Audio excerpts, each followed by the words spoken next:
magie. Moi, président de la République, qu'il démissionne. C'est de la poudre de perlimpinpin. Nous avons les moyens et la volonté de nous retrouver autour de valeurs et d'objectifs communs. Hémicycle. Et donc, comme chaque lundi, c'est avec grand plaisir que nous retrouvons dans Hémicycle Alexis Lacroix, directeur de la rédaction d'ActuJ. Bonjour Alexis. Bonjour Eva, grand plaisir partagé aussi de mon côté. Alors avant de revenir avec vous sur la victoire de Jordan Bardella qui a pris la tête du Rassemblement national ce week-end, tout d'abord on aborde le sommet de la COP27 à Sharm el-Sheikh en Égypte où Emmanuel Macron est arrivé. Il est arrivé hier et donc il participait à l'Assemblée générale de l'ONU de septembre autour du climat. Et aujourd'hui, donc, il doit évoquer avec le président du Gabon, Ali Bongo, la réunion de One Forest Summit à Libreville au premier trimestre de l'année prochaine.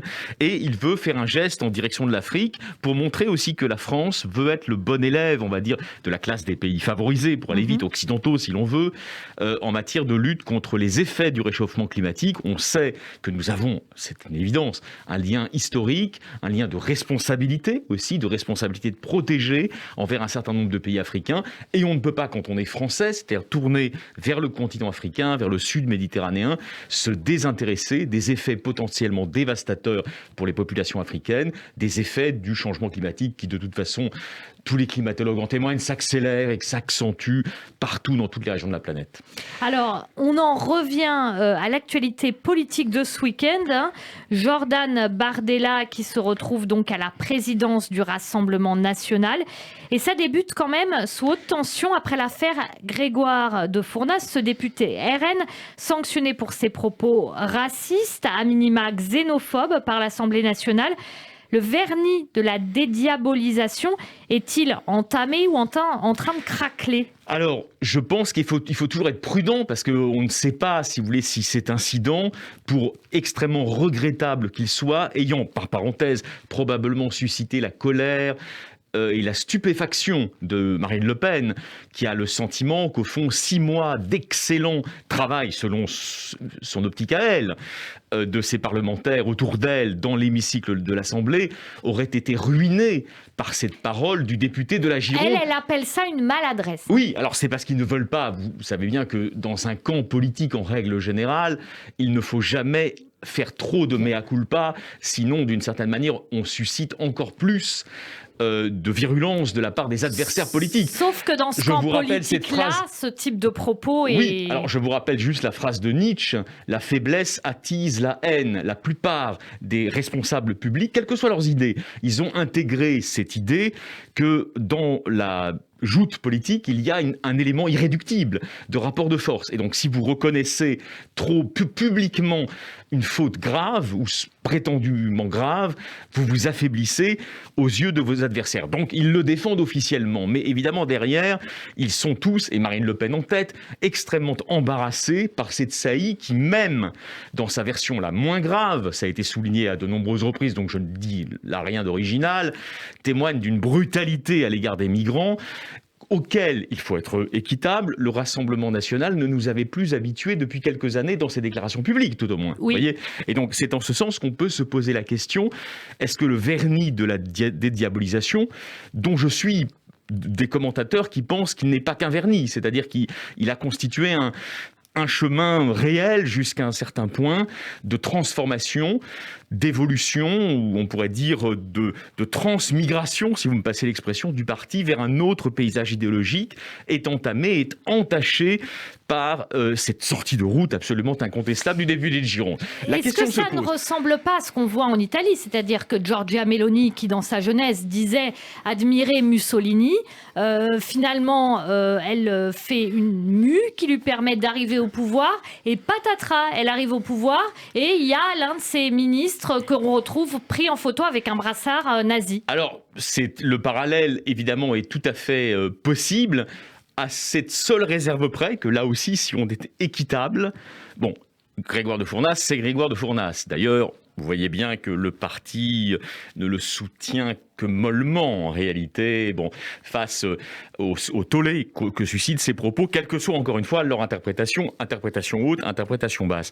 Mais il faut être équitable. Quand on juge d'une situation politique, il y a un point sur lequel la dédiabolisation a été menée presque jusqu'à son terme en réalité, c'est ce qui concerne l'aversion profonde que Marine Le Pen, à titre personnel, éprouve pour l'antisémitisme. Ça, elle l'a fait. Alors, on peut en revanche estimer, avec prudence, que ce n'est pas parce que Marine Le Pen l'a fait que l'ensemble des cadres... Elle a toujours dans son entourage des c'est ce que je suis en train de vous etc. dire. C'est ce que je suis en train de vous dire. Et que ça ne veut pas dire pour autant que l'ensemble de l'entourage politique...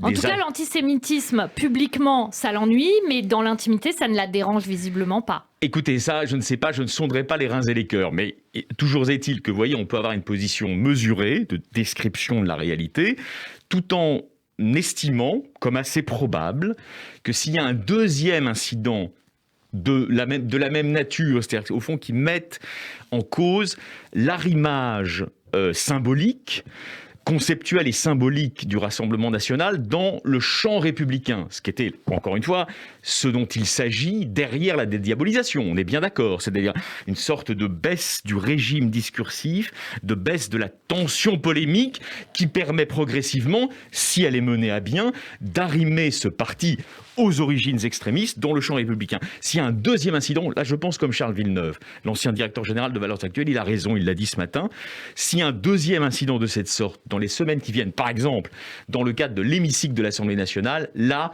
la dédiabolisation va en prendre un sacré coup. Ça c'est donc ma réponse sur ce qui concerne la dédiabolisation. Alors par ailleurs, il y a un nouveau président.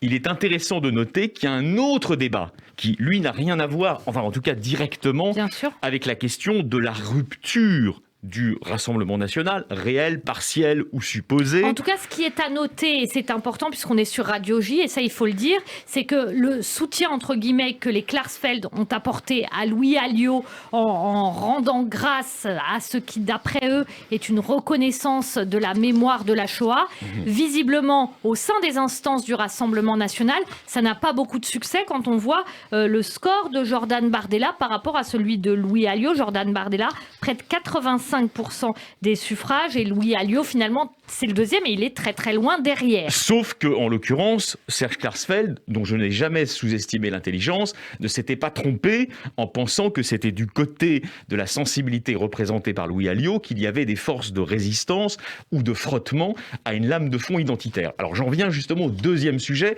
car il est immédiatement lié, vous m'avez fait une transition. On peut penser ce qu'on veut de Jordan Bardella. Je vous ai dit, parce que j'essaye d'être équitable dans mes analyses politiques, qu'il était probablement l'un des responsables publics les plus brillants que la France compte dans sa génération. Vous voyez, il a 27 ans, c'est assez exceptionnel, c'est une trajectoire méritocratique, il vient d'une famille d'origine étrangère, en l'occurrence italienne, etc., etc. Il vient d'une banlieue pauvre de la Seine-Saint-Denis, tout ça est vrai. Donc, c'est vrai que ces 84,84% sont une performance politique absolument incontestable. Mais il y a un débat au sein du parti. Lui, à juste titre, ne souhaite pas d'ailleurs le trancher.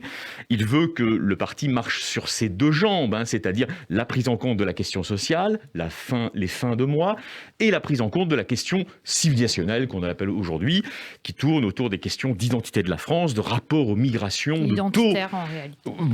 Si vous voulez, identitaire. Et donc lui, évidemment, est plutôt le tenant de cette ligne qui consiste, au fond, à récupérer, qui consisterait, si elle est mise en pratique, à récupérer au sein de la matrice du Rassemblement national des éléments qui ont été ceux programmatiques de la ligne d'Éric Zemmour, le président de Reconquête, au cours de la campagne présidentielle. Mais justement, cette ligne-là fait débat. Elle fait débat au-delà même de Louis Alliot. Et vous avez eu donc, pendant la période de la campagne, une sorte de fronde directe de gens du Pas-de-Calais. Passons sur les noms, Steve Briouat, etc. Mais il ne faudrait pas croire qu'au-delà du cas individuel de Steve Briouat, il n'y a pas d'autres personnes et de nombreux cadres au sein du Rassemblement national qui pensent comme ça. Je vais très très vite parce qu'on a peu de temps, Eva. Qui pensent comme ça? Beaucoup d'élus locaux qui disent attention, l'identitarisation de la matrice du Rassemblement national nous détournerait de ce qui a permis, selon eux, les succès électoraux récents du Rassemblement national, notamment dans les régions. Et donc, il souhaite, et c'est en ce sens que Bardella est un peu un président sous contrôle, si vous me passez l'expression. Il souhaite que le volet identitaire soit diminué par rapport au volet social. Voilà, et ça, on verra effectivement. Il souhaite que Bardella garde, au fond, cette ligne que j'avais qualifiée avec vous, je reprends la formule, au fond, de CGT de droite, un peu, si vous voulez, c'est-à-dire très attentive à la question sociale. Or, le penchant naturel, c'est en ce sens que c'est un peu un président sous contrôle, le penchant naturel de Jordan Bardella est plutôt quand même du côté d'une attention croissante au malaise, voire à l'inquiétude civilisationnelle de ses compatriotes. Merci beaucoup Alexis Lacroix, directeur d'Actualité Juive, qu'on retrouve bien sûr chaque lundi avec grand plaisir dans Hémicycle, la chronique politique du Grand Journal. Et bon après-midi à vous, Eva.